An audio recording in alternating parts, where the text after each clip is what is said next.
Hello student, हम बात कर रहे हैं solution of non partial differential equation के बारे में। और इस लेक्चर का जो फोकस है वो है चेरपेट्स मेथड। इस मेथड के थ्रू हम ऐसी इक्वेशन को सॉल्व करते हैं जो function X Y Z P और क्यू हो, यानी कि हमें क्या कही ऐसी इक्वेशन दी गई हो जिसमें ये पांचों वेरिएबल हमें दिए हो, सभी के सभी वेरिएबल्स हमें अगर दिए गए X Y Z P and Q, तो हम इस मेथड से उसको इजीली सॉल्व कर सकते हैं। अच्छा, solution of non linear partial differential equation के लिए हमने चार मेथड पहले से पढ़ रखे हैं, स्टैंडर्ड फॉर्म 1, 2, 3 एंड 4। तो 4 वाला जो स्टैंडर्ड फॉर्म है उसे हम बेसिकली करेक्ट फॉर्म भी कहते हैं। तो ये जो चारों फॉर्म हमने प्रीवियस लेक्चर में हमने कवर कर दी है और इसकी जो लिंक है वो मैंने डिस्क्रिप्शन में दे दी, वहां जाकर के आप इन चारों मेथड को देख सकते हो। यहाँ हम चेरपेट मेथड की बात करेंगे। इसे सॉल्व करने के लिए हम क्या करते हैं, जो भी हमें इक्वेशन दी गई होगी उसे हम एफ इक्वल टू, और जो भी इक्वेशन है उस कंप्लीटली हम उस इक्वेशन को हम यहाँ पर लिखेंगे। ठीक है, हम उसे एफ से डिनोट कर देंगे। क्यों कर देंगे, वो इसलिए करेंगे क्योंकि हमें सॉल्व करने के लिए चेरपेट ऑक्सिलरी इक्वेशन की जरूरत पड़ेगी, जो एक इतनी बड़ी सी जो आपको जो इक्वेशन दिखाई दे रही है ये वाली रेशियो के फॉर्म में आपको जो एक पूरी की पूरी बड़ी सी इक्वेशन दिखा रही है, ये दिखाई दे रही है, इससे हमें इसे सॉल्व करना होगा। अब इतनी बड़ी इक्वेशन को देख करके मन में सवाल और इतनी बड़ी इक्वेशन को याद कैसे करेंगे। अब चूंकि सॉल्व करना है, एग्जाम में आता है, नेम वाइज आता है, आपसे पूछ लिया जाएगा कि इक्वेशन दी गई है, इसे चेरपेट मेथड के थ्रू सॉल्व करना है। तो ये पूरा का पूरा जो आपका रेशियो वाला फॉर्म है वो आपको याद होना चाहिए। हालांकि इसको याद करना बहुत ईजी है, क्योंकि एक पैटर्न हमें यहाँ पर देखने को मिल रहा है। इस पैटर्न को हम थोड़ा सा समझ लेते हैं एक बार, तो कि याद करने में थोड़ा आसानी हो जाएगी। जैसे हम देखें यहाँ पर एक्स वाई जेड, हमारे पास तीन शुरू के वेरिएबल होते हैं एक्स वाई जेड। अब जरा इनको देखो, एक्स के साथ पार्शियली डिफरेंशियल इक्वेशन हो रहा है फंक्शन का, जो भी हमने फंक्शन लिया हुआ है। फिर किसके साथ हो रहा है, जेड के साथ हो रहा है। साथ में क्या आ रहा है, इसके पी आ रहा है। अब पी के बाद क्या आता है, क्यू आता है। ठीक है, और एक्स के बाद क्या आता है, वाई आता है। अब जरा देखो, एक्स के बाद क्या आ रहा है, वाई आ रहा है, जेड आ रहा है, पी के साथ क्या आ रहा है, क्यू आ रहा है। ये पी की फॉर्म में है, ये क्यू की फॉर्म में पार्शियल डिफरेंशियल इक्वेशन। और जरा देखो, ये पी और क्यू आ रहा है, फिर क्या आ रहा है, फिर से पी और फिर से क्या आ रहा है, क्यू आ रहा है, दोनों माइनस माइनस के। तो यहाँ पर हम देखें तो ये हमारा पूरा जो शुरू के जो दो रेशियो हैं वो पूरे पॉजिटिव है, और बाकी के जो तीन रेशियो पूरे नेगेटिव में दिए हुए हैं। तो ये जो पैटर्न है ये थोड़ा सा हमें याद रखना पड़ेगा, एक्स वाई जेड पी और क्यू, उस तरह से हमें पैटर्न में पार्शियल डिफरेंशियल इक्वेशन हम याद रखेंगे। तो ये जो पूरा रेशियो में याद हो जाएगा, बड़े आराम से एक दो बार प्रैक्टिस करेंगे तो ये हमें पूरी तरह से याद हो जाएगा। तो अब हम करेंगे क्या, ये सारे जितने भी पार्शियल डिफरेंशियल आपको दिखाई दे रहे हैं ये सभी हमें कैलकुलेट करना होंगे। अब कैलकुलेट करने के बाद हम क्या करेंगे, कुछ ग्रुप्स हम चूज करेंगे, कुछ रेशियो के ग्रुप चूज करेंगे, जिससे हम इंटीग्रेट करके कुछ वैल्यू हासिल कर पाए। ठीक है, और वो वैल्यू किसकी होंगी, पी और क्यू की वैल्यू होंगी। कैसे भी करके हमें पी और क्यू निकालना है, तो ग्रुप को लेंगे तो हमें पी और क्यू वैल्यू हम निकाल पाएंगे। ठीक है, उन वैल्यूज को कैलकुलेट करने के बाद हमें जो कंप्लीट इंटीग्रल वाला जो फॉर्म होता है, ये लिखा हुआ है D Z equal to P D x plus Q D Y, इससे मैं ऐसे पुट करके फाइनल इंटीग्रेट करना है। तो जो सॉल्यूशन निकलेगा वो इस इक्वेशन जो भी हमें न्यूमेरिकल दिया होगा उसके लिए उसका वो सॉल्यूशन हो जाएगा। ठीक है, तो अब इस मेथड को न्यूमेरिकल पे अप्लाई करते हैं ताकि हमें इसकी प्रैक्टिस हो सके कि किस तरह से हमें इस मेथड को अप्लाई करके वैल्यूज कैलकुलेट करना है। ठीक है, इससे पहले एक अपील, अगर आप इस चैनल पर नए हैं तो चैनल को सब्सक्राइब कीजिए, वीडियो को लाइक कीजिए और हाँ, शेयर करना मत भूलना। तो चलो हम स्टार्ट करते हैं न्यूमेरिकल।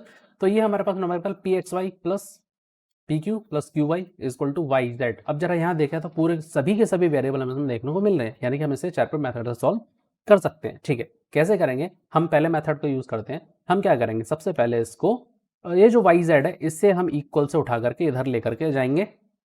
तो क्या बन जाएगा, ये बनेगा P X Y plus P Q plus Q Y minus Y Z. और हमने इसको बोल दिया है ये फंक्शन है किसका, एफ। ठीक है, ये फंक्शन एफ हो जाएगा। ठीक है, क्यों लिया है, क्योंकि हमें सारे सभी के सभी पार्शियल डिफरेंशियल हमें कैलकुलेट करना है। अब एक एक करके जितने भी पार्शियल डिफरेंशियल है वो हम कैलकुलेट करेंगे। क्यों, क्योंकि हमें से चेरपेट मेथड की जो ऑक्सिलरी इक्वेशन है उसमें हमें से पुट करनी है। चलो, तो पहले निकालते हैं इसमें हम del F upon del x, सबसे पहले निकलेगा। अगर हम यहाँ निकालेंगे एक्स के साथ केवल पी और वाई दिखाई दे रहा है, तो सिर्फ मुझे यहाँ पे क्या मिलेगा, पी वाई मिलेगा। ठीक है, del F upon del y अगर हम निकालेंगे तो क्या मिलेगा मुझे, यहाँ से मुझे मिलेगा पी एक्स और वाई। देखो कहाँ दिखाई दे रहा है, ठीक है, क्यू के साथ और दिख रहा है वाई। ठीक है, क्यू माइनस जेड, ये हो जाएगा। Del F upon del z रखेंगे अब। ठीक है, तो del F upon del z, यानी कि जेड के रेस्पेक्ट में पार्शियल डिफरेंशियल निकालना, तो सिर्फ वाई मिल रहा है मुझे माइनस का, तो वाई मिलेगा।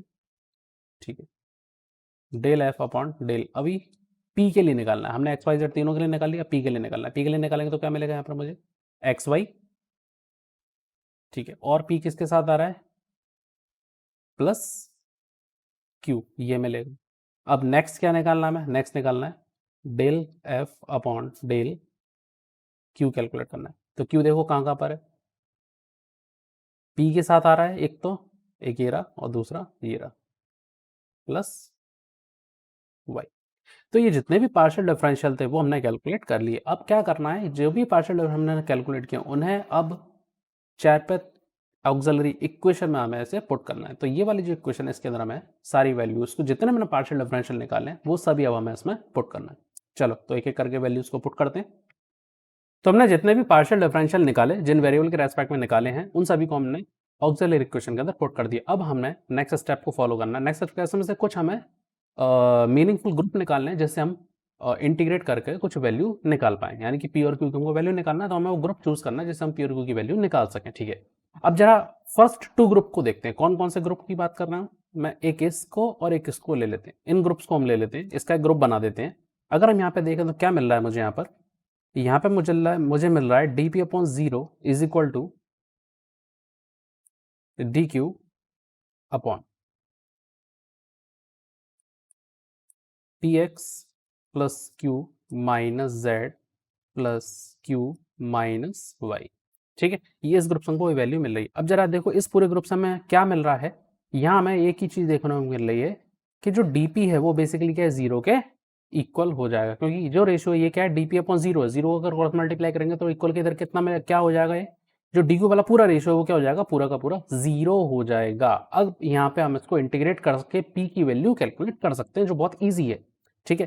क्या मिलेगा यहाँ से, अगर मैं इसे इंटीग्रेट कर दूंगा तो मुझे P इज इक्वल टू ए, एक कांस्टेंट, सॉरी क्यू लिख दिया हमने इसको, हमें बोलेंगे इसको P इज इक्वल टू ए, हमें एक कांस्टेंट यहाँ पर मिलेगा। तो ये पहली जो वैल्यू है P की वो हमें मिल गई। अब हमें क्या निकालना, Q की वैल्यू निकालना। क्या इसके लिए हम कोई ग्रुप लें, नहीं, अब ग्रुप लेने की इसमें जरूरत नहीं क्योंकि P की वैल्यू निकल गई A। और अगर हम इस A को इस इक्वेशन में पुट कर दें, कौन से वाले इक्वेशन में, ये वाली इक्वेशन पहली फर्स्ट, इसमें अगर हम पुट कर दें तो हमें यहाँ से Q की वैल्यू भी मिल जाएगी, बहुत आसानी से मिल जाएगी, ठीक है। चलो रख देते हैं इसको। तो क्या मिलेगा मुझे यहाँ पर, इसकी वैल्यू रखेंगे तो हम नेक्स्ट पेज पे करते हैं इसको। यहाँ पर हमें मिलेगा A x Y plus P Q plus Q Y is equal to Y Z. P की जगह में ए रखा हुआ है तो हम यहाँ पर ए क्यू हम ऐसे बोलेंगे। तो ये हमें यहाँ पर क्या हो गया, यहाँ पे हमें ये वैल्यू मिल गई, ठीक है, ये इक्वेशन मिल गई। अब इस इक्वेशन से हम क्यू की वैल्यू कैलकुलेट कर सकते हैं। कैसे करेंगे हम इसको कैलकुलेट, हम इससे और इसमें से हम क्यू को कॉमन ले लेते हैं। यहाँ मुझे मिलेगा ए प्लस वाई और यहाँ मुझे मिलेगा y z minus a x y. Again q a plus y is equal to y को क्या लो, कॉमन ले लो, क्या मिलेगा, z माइनस ए एक्स मिलेगा। तो यहाँ से अब q की वैल्यू हमें यहाँ पर मिल गई, y z minus a x upon a plus Y, ये हमें मिल गया। तो p की वैल्यू भी मिल गई, q की वैल्यू भी मिल गई। अब इससे हमारा जो कंप्लीट इंटीग्रल फॉर्मूला उसके अंदर में इसको पुट कर देते, क्या है वो कंप्लीट इंटीग्रल फॉर्मूला है D z is equal to P D x plus Q D Y, ये है। तो ठीक है, हम इसमें पुट कर देते हैं डी जेड, पी की वैल्यू ए निकाली हुई है डी एक्स प्लस क्यू की जगह हमने क्या निकाला है, Y z minus a x upon a plus Y, और क्या हो जाएगा ये डी वाई। तो ये हमने पूरी वैल्यू यहाँ पर कैलकुलेट की हुई है, ठीक है। तो अब हम क्या करेंगे, इसमें डी जेड और ए डी एक्स को एक तरफ ले लो, क्यों, क्योंकि जरा ये देखो यहाँ पर क्या आ रहा है, जेड माइनस ए एक्स, ये जेड माइनस ए एक्स आ रहा है और यहाँ पे क्या आ रहा है D z is equal to a d x. तो इसको हम इधर ट्रांसफर कर देते हैं और इसको हम क्या करेंगे, इधर क्रॉस मल्टीप्लाई कर देंगे, तो हमें एक रेशियो मिलेगा d z minus a d x upon z minus a x is equal to y upon a plus y d y. ऐसा क्यों करा? ऐसा हमने इसलिए किया कि z माइनस ए एक्स को अगर मैं t मान लूं तो इसको हम सॉल्व इजीली कर पाएंगे। ठीक है, तो इसको करते हैं, पर इससे पहले एक मैनिपुलेशन और करते हैं। यहाँ पे हमें क्या दिख रहा है, y upon a plus Y मिल रहा है, तो y दो जगह मिल रहा है। काम करते हैं, इसको कुछ मैनिपुलेशन करके हम इसको सॉल्व कर लेते हैं। अब क्या करेंगे इसके लिए, क्योंकि हमें कांस्टेंट मिल जाए तो हम दोनों ही डिनोमिनेटर को t, या एक को t और एक को हम u मान करके सॉल्व कर लेंगे। चलो, तो इसे एज इट इज लिखा रहने देते हैं, a d x upon z minus a x is equal to, अब यहां पर हम y के साथ a को ऐड कर देते हैं, a को सब्सट्रैक्ट कर देते हैं, a plus y d y. अब इससे मिलेगा क्या, यहां पर हमें जो इक्वेशन मिलेगी अब कुछ इस तरह से मिलेगी, d z minus a d x upon z minus a x is equal to y plus a upon a plus y को एज इट इज लिख लें, और इसको हम अलग कर लेते हैं।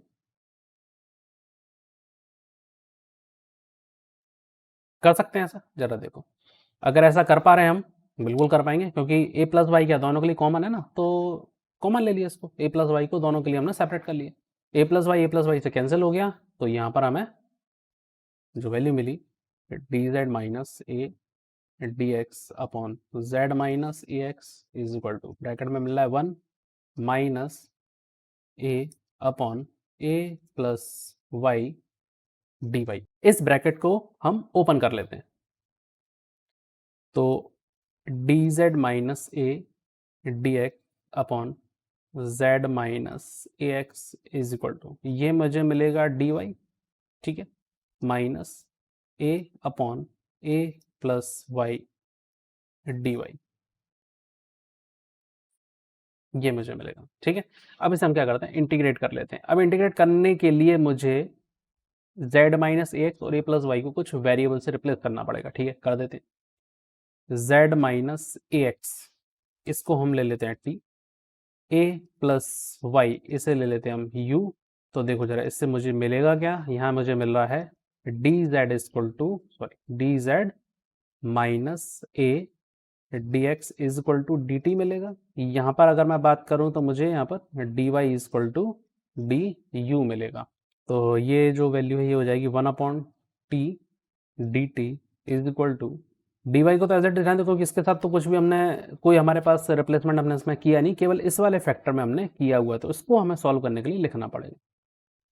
तो 1 ये आ जाएगा A upon U dot D U. अब इसे इंटीग्रेट कर देते हैं।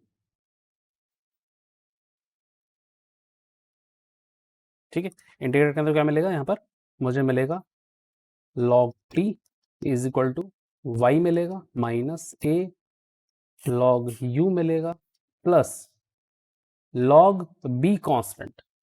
ठीक है, log b as a constant हम यहाँ पर ले लेते हैं सभी log में। ठीक है, अब यहाँ पर जब ये log में सब आ रहे हैं तो बेचारे y ने कोई गलती करी है, भाई y ने कोई गलती जो उसको सजा मिली, एक काम करो उस y को भी log में कन्वर्ट करो। अब log में कन्वर्ट करेंगे कैसे, log में कन्वर्ट करने का सिंपल सा एक तरीका है, log t is equal to, हम इसे e की पावर y लिख देते हैं, थोड़ा क्लियरली कर लेते हैं इसको, हम e की पावर y लिखें। अब e के साथ क्या आना चाहिए, log भी आना चाहिए इसे बैलेंस करने के लिए, हमने e की पावर y लिखा, बैलेंस करने के लिए log ले लिया, दोनों एक दूसरे के क्या होते हैं, रिवर्स होते हैं, इनवर्स होते हैं दोनों, log और e, हमने इसको लिख लिया। ठीक है, माइनस u की जगह क्या ले लेते हैं हम, a प्लस वाई। ठीक है, और इसे हम log a plus y plus कर देते हैं इसे, और इसे माइनस का a कर देते हैं। ठीक है, ऐसा कर सकते हैं। इस पूरे माइनस को हमने क्या ले लिया, एज अ कांस्टेंट ले लिया, और log की प्रॉपर्टी इस कांस्टेंट पर लगा दी। u की पावर क्या होना चाहिए, माइनस से होगा तभी तो ऐसा आएगा। ठीक है, और u की वैल्यू क्या है, हमने माना वो a प्लस वाई, वापस से रख दी, प्लस log b। अब यहाँ पूरी इक्वेशन में क्या करें हम, अच्छा t की वैल्यू हमने नहीं रखी है तो t की वैल्यू हम आगे रख देंगे। अब यहाँ पर हम क्या करते हैं, इसको पूरा, अब इसको सॉल्व कर लेते हैं। ठीक है, तो यहाँ पर हम लिखेंगे log t की जगह z माइनस हमने ए एक्स माना था। ठीक है, और यहाँ पर हम लगा देते हैं log की पूरी प्रॉपर्टी हम यहाँ पे लगाते हैं, e की पावर y होगा डॉट b होगा डॉट, क्या आ रहा है ये, a plus y. A plus y की पावर माइनस ए। ठीक, लॉग लॉग दोनों कंपेयर करें तो z minus a x is equal to क्या मिलेगा मुझे, b डॉट ई की power y dot a plus y की पावर माइनस ए। तो ये आ गया इस इक्वेशन का सॉल्यूशन। इस मेथड को और समझने के लिए हम एक न्यूमेरिकल और लेते हैं। तो ये न्यूमेरिकल है P square plus Q square Y is equal to Q z. अब इसमें x नहीं है तो क्या इसको सॉल्व नहीं करना चैप्टर मेथड? नहीं, हम इसे चैप्टर मेथड को उस पर अप्लाई कर सकते हैं। कैसे अप्लाई करना है? अगेन हम उसी स्टेप को फॉलो करते हैं। हम इससे लेंगे function f is equal to क्या लिखेंगे उसको, क्यू जेड। ठीक है, अब हमने अगर एक क्वेश्चन लिख लिया तो जितने भी हमारे पार्शियल डिफरेंशियल में वो उसके लिए हमें कैलकुलेट करना होंगे, एक एक करके कैलकुलेट करते चलते हैं। Del F upon del x is equal to 0 मिलेगा क्योंकि एक्स इसके अंदर वेरिएबल है नहीं है। Del F upon del y, यहां पर हम लिखेंगे, यहां जो मिलेगा ये मिलेगा मुझे P square plus Q square मिलेगा। Del F upon del Z की बात करें तो मुझे यहाँ पर माइनस का क्यू मिलेगा। Del F upon del p की अगर हम बात करें तो क्या मिलेगा मुझे यहाँ से, 2py मिलेगा। Del F upon del q जो मिलेगा वो क्या मिलेगा यहाँ पर मुझे, 2qy और माइनस z, ये और हमें यहाँ पर मिलेगा। तो ये सभी पार्शियल डिफरेंशियल हमें कैलकुलेट होगा। इवन पार्शियल डिफरेंशियल को हमें क्या करना है, जो हमारा ऑक्सिलरी इक्वेशन है उसके अंदर हमें इसे पुट करना है। तो चलो अब इसे पुट करते हैं।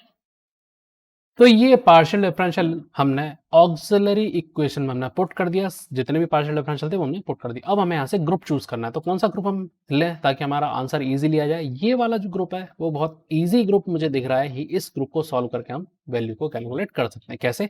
इन ग्रुप को हम ले लेते हैं, dp upon minus p q is equal to d q upon p square. ठीक है, अब जरा देखो यहाँ से पी और पी कैंसिल हो रहा है, पूरा क्रॉस मल्टीप्लाई करके अगर हम सॉल्व करें तो क्या मिल जाएगा मुझे, सॉल्व करके मुझे मिलेगा p d p plus Q d q is equal to 0।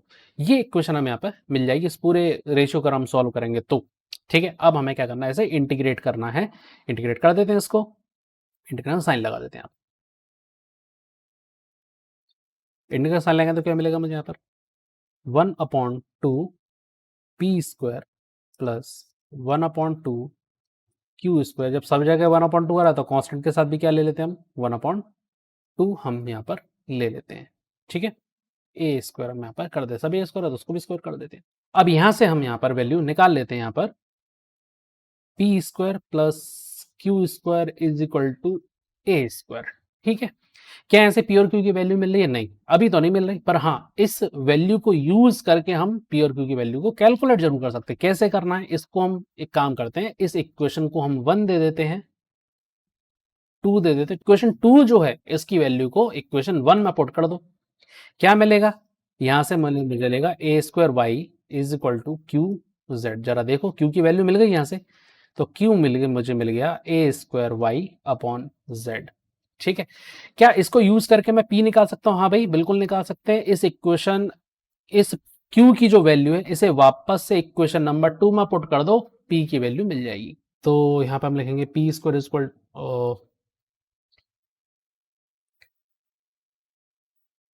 P square plus A की power 4 Y square upon Z square is equal to A square. ठीक है, P square is equal to A square minus A की power 4 Y square upon Z square.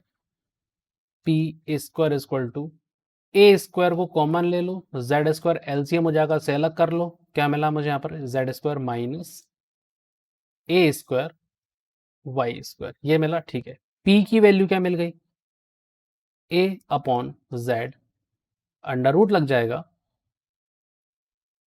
Z square minus ए square Y square, ये value हमें यहाँ पर मिल गई। तो P और क्यू दोनों मिल गए। अब कंप्लीट इंटीग्रल का जो फॉर्मूला है उसको हम यहाँ पर यूज कर लेते हैं, p D x plus Q D y, इसमें रख देते हैं और सॉल्व करते हैं इसको। ठीक है, D Z equal to P की वैल्यू कितनी है यहाँ पर A upon Z under root Z square minus A square Y square D X आएगा plus A square Y upon Z D Y, ये हमें यहां पर मिल जाएगा। अब इस इक्वेशन में z देखो क्या आ रहा है, डिनोमिनेटर में कॉमन आ रहा है, कॉमन लेकर इसको क्रॉस मल्टीप्लाई कर दो z की तरफ, तो क्या मिलेगा मुझे, ये z dz मिल जाएगा। यहां से ये वाला जो फैक्टर है ए स्क्वायर वाई, इसे भी ले लो, ए स्क्वायर वाई डी वाई ले लिया, और यहां पर ये वाला जो टर्म मिल रहा है इसे क्रॉस मल्टीप्लाई कर दो, डिनोमिनेटर में पहुंचा दो इसको, जेड स्क्वायर माइनस ए स्क्वायर वाई स्क्वायर। अब यहां कितना बच गया, केवल यहां पर बच गया ए डी एक्स बच गया। ठीक है, क्या इसको हम इंटीग्रेट कर सकते हैं, इजीली तो नहीं कर पाएंगे, ठीक है, हाँ वेरिएबल को यूज करके हम कर सकते हैं। कैसे, जरा देखो, डिनोमिनेटर में जेड स्क्वायर माइनस ए स्क्वायर वाई आ रहा है, वाई स्क्वायर, ठीक है, इसे हम क्या ले सकते हैं, z square minus A square Y square equal to t मान लेते हैं। ऐसा करने से होगा क्या, डिफरेंशिएट कर दो जरा इसको, देखो क्या मिलता है, two z d z minus two A square y d y is equal to d t मिलेगा। ठीक है, जेड डी जेड माइनस ए square y d y, two common है, क्रॉस मल्टीप्लाई कर दो इसे डिनोमिनेटर की तरफ, डी टी बाई टू। जरा देखो क्या मिल गया, ये ऊपर नोमिनेटर में जो भी दिया हुआ था यहाँ पर, यहाँ नोमिनेटर में जो भी दिया हुआ है वो किससे रिप्लेस हो गया, डी टी बाई टू से, और डिनोमिनेटर में जो दिया हुआ है वो किससे रिप्लेस हो गया, वो हो गया टी से। चलो कर देते हैं इसको, तो 1 upon root t dot d t by two is equal to, यहाँ क्या होगा, ए टी एक्स। ठीक है, अब इंटीग्रेट कर दें, अब बहुत आसानी से इंटीग्रेट हो रहा है, हम इसे इंटीग्रेट कर देते हैं। इंटीग्रेट करने पे क्या मिलेगा, यहाँ पर हम इसे लिख सकते हैं टी की power minus half D t by to, तो माइनस हाफ कर देते हैं, इंटीग्रेशन का साइन लगा हुआ है, ठीक है, is equal to integration sine a d x. ठीक है, एक कांस्टेंट और ले लेते हैं अपने इसके साथ डी। ठीक है, अब यहाँ पर अगर हम इस इंटीग्रेशन को सॉल्व करेंगे तो क्या मिलेगा, मुझे यहाँ पर मिलेगा 1/2 डॉट टी की पावर हाफ अपॉन हाफ मिलेगा is equal to a x plus b. ठीक है, तो ये जो हाफ दिख रहा है, ये वाला हाफ ये वाला हाफ कैंसिल हो जाएगा, और क्या मिलेगा मुझे यहाँ पर, टी की पावर हाफ, तो टी की वैल्यू हम यहाँ पर रख देते हैं, और जो पावर हाफ आ रही है उसे रूट में कन्वर्ट कर देते हैं, तो ये मिलेगा मुझे जेड स्क्वायर माइनस क्या मांगा माना इसको, ए स्क्वायर वाई स्क्वायर। ठीक है, A square Y square, okay, is equal to यहाँ पर हो जाएगा ए एक्स प्लस बी। क्या ये अभी सॉल्व हो गया, नहीं थोड़ा सा और इसको सॉल्व कर लेते हैं, जो अंडर रूट है उसको हम हटा देते हैं, दोनों तरफ का हम क्या कर देते हैं, स्क्वायर कर देते हैं। ठीक है, तो z square minus A square Y square is equal to a x plus b का ये हो जाएगा स्क्वायर। तो अब ये जो इक्वेशन हमें मिली है ये हमारा फाइनल आंसर है जो हमें क्वेश्चन गिवन था। उम्मीद है ये मेथड आपको अच्छे से समझ में आ गया होगा, और ये समझ में आया होगा कि कौन कौन सी प्रोसेस हमें इसके अंदर फॉलो करना है, किस तरह से ऑक्सिलरी इक्वेशन में इसको पुट करते हैं, किस तरह से पी क्यू की वैल्यू निकालते हैं, और फिर कंप्लीट इंटीग्रल फॉर्मूला रख के इंटीग्रेट करने का फाइनल उसका आंसर निकालते हैं। तो पूरा जो प्रोसेस है उम्मीद है समझ में आ गया होगा, तो वीडियो को लाइक करो, शेयर करो, और हाँ चैनल को सब्सक्राइब करना मत भूलना।